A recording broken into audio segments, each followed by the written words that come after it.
Kita kembali ke Pulau Dewata Bali. Ada destinasi wisata baru yang berlokasi di Bukit Asah yang berada di timur Pulau Bali. Nah, Aries Hendra berbagi videonya untuk Anda. Hijau dan biru berpadu di Bukit Asah, Desa Buk-Buk, Karangasem, Bali.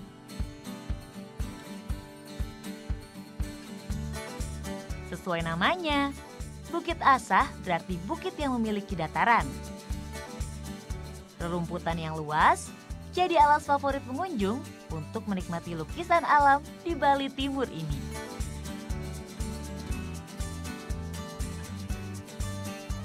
Untuk sampai ke Bukit Asah dari kota Denpasar menempuh waktu sekitar 2 jam.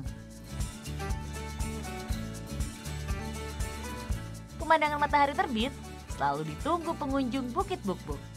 Eits, saat matahari terbenam, bias sinar surya juga tampak cantik kalau dilihat dari Bukit Asah.